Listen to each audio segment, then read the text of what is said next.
Alright, so this is just to let you know.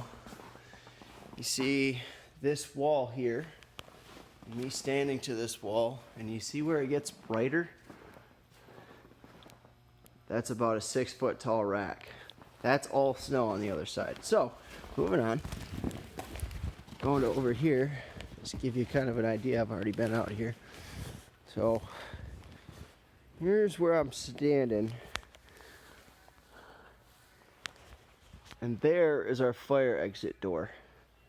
This is supposed to be cleared out. It's about 6 feet high. And then there is where that fire door is supposed to go out of. And there's probably about 9 feet of snow there. Yeah. Alright, that's all, folks.